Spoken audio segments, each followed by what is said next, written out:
Hello और इस खास मालूमाती नशिस्त में खुशामदीद। आज हम जिस मौजू पर बात करने वाले हैं ना, वो अक्सर जर्मन जुबान सीखने वालों को थोड़ा सा डरा देता है।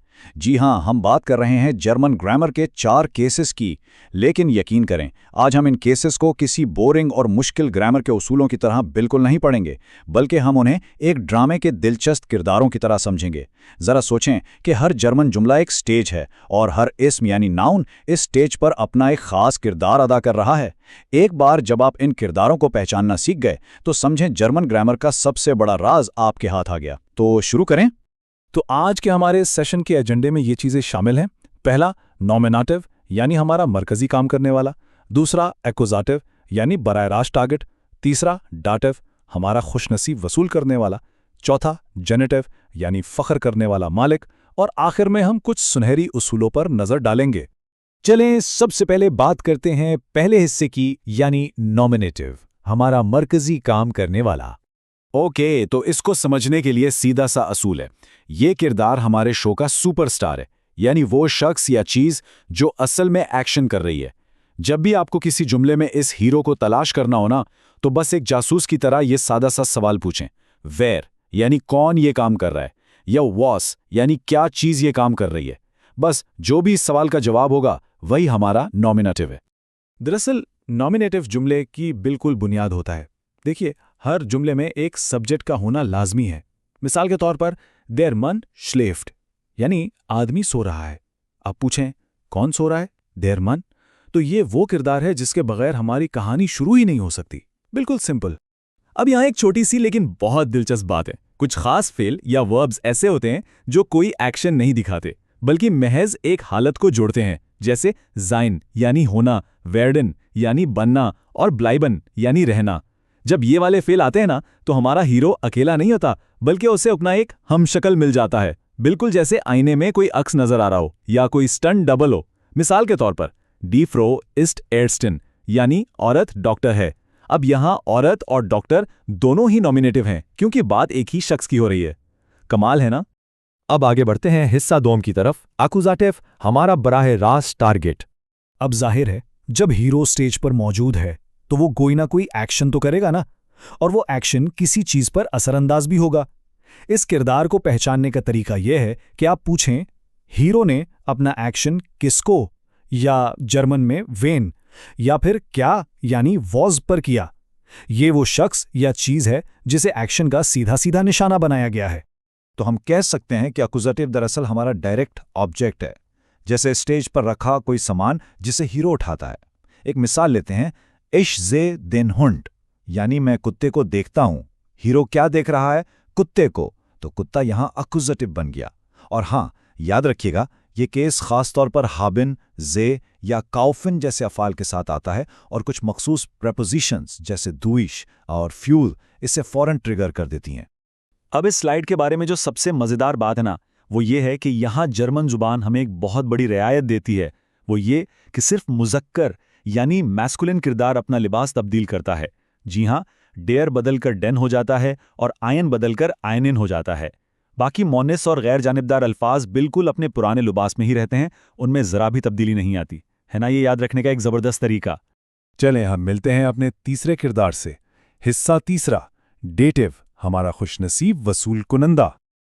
ये कहानी का वो किरदार है जो खुद कोई काम नहीं करता, बस मजे से बैठता है और कुछ ना कुछ वसूल करता है, बिल्कुल किसी वीआईपी मेहमान की तरह। और इस वसूल कुनिंदा को ढूंढने का जो अल्टीमेट चीट कोड है ना, वो बस ये एक सवाल है, वेम, यानी किसको दिया गया या किसके लिए किया गया। तो डाटिव आमतौर पर कोई शख्स या जानदार ही होता है। मिसाल के तौर पर एयर हिल्फ्ट दे फ्राउ यानी वो औरत की मदद करता है। कुछ मखसूस फेल जैसे हेल्फिंड या डांकन हमेशा इस वीआईपी को ही बुलाते हैं। और इसके अलावा मिट, बाय, फॉन, सू जैसी प्रेपोजिशंस जहां भी आ जाए ना, समझ जाएं वो इसी डाटिव किरदार के लिए रेड कार्पेट बिछा रही हैं। अब जरा यहाँ कॉस्ट्यूम्स यानी आर्टिकल्स की तब्दीली पर गौर करें। ये थोड़ी ज्यादा वाज़ेह है। आप देख सकते हैं कि मुज़क्कर डेयर बदलकर डेम बन जाता है, और सबसे दिलचस्प बात यह है कि मोनस डाय बदलकर डेयर का रूप धार लेती है। गैर जानिबदार दास भी डेम बन जाता है, और जमा के लिए डाय की जगह डेन आ जाता है, जिसके साथ लफ्ज़ के आखिर में एक इजाफी एन भी जुड़ता है। ये तब्दीली शुरू में थोड़ी अजीब लग सकती है, लेकिन यकीन जाने यही डाटिव किरदार की असल पहचान है। अब एक सवाल पैदा होता है कि जब एक ही जुमले में दो ऑब्जेक्ट्स आ जाएं, तो उनकी तरतीब क्या होगी? इसकी कोरियोग्राफी बहुत खूबसूरत है। उसूल ये है कि दातिफ यानी वो खुश नसीब इंसान पहले आता है और आकुजाटिफ यानी जो तोहफा या चीज़ दी जा रही है वो बाद में। जैसे इस मिसाल में इश गेबर देम मन दास बुख यानी मैं आदमी को किताब देता हूं। देखें, पहले इंसान को अहमियत दी गई, फिर चीज को। और अब बारी है हमारे चौथे और आखिरी किरदार की, हिस्सा चहारम, जेनेटिव, फख्र करने वाला मालिक। हमारे ड्रामे का ये आखिरी किरदार थोड़ा सा शहाना किस्म का है। इसका काम कोई भागदौड़ या एक्शन करना नहीं है, बल्कि इसका काम सिर्फ और सिर्फ अपनी मिल्कियत जाहिर करना है। जैसे ही आप जुमले में पूछेंगे वेसन यानी ये किसका है, तो जो भी जवाब आपको मिलेगा समझ जाएं वही जेनेटिव किरदार अदा कर रहा है।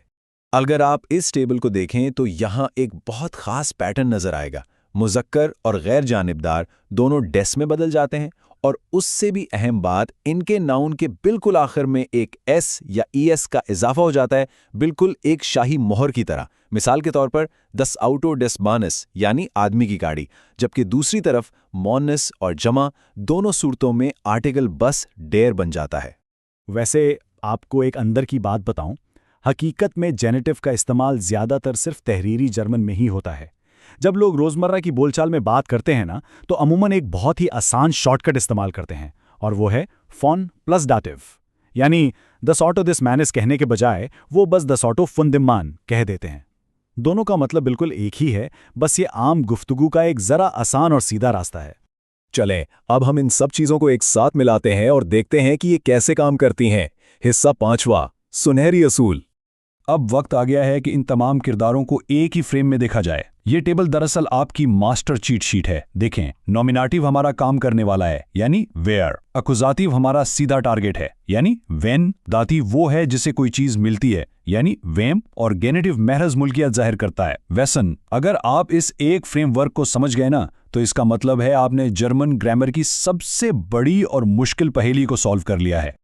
और आपकी आसानी के लिए ये चंद सुनहरी उसूल हैं जो हमेशा याद रखने वाले हैं। पहला, हर जुमले का सब्जेक्ट हमेशा बगैर किसी इस्तिस्ना के नॉमिनेटिव होता है। दूसरा, याद रखें कि आकुजातिफ में सिर्फ और सिर्फ मुज़क्कर बदलता है, देर से देन हो जाता है। तीसरा, डाटिव आमतौर पर वो जानदार शख्स होता है जिसे कुछ मिल रहा हो। और चौथा, जेनेटिव सिर्फ मिल्कियत दिखाता है, जिसे बोलचाल में हम फोन लगाकर आसानी से बाईपास कर सकते हैं। और ये चीज़ एक बहुत ही शानदार प्रो लर्निंग टिप को सामने लाती है।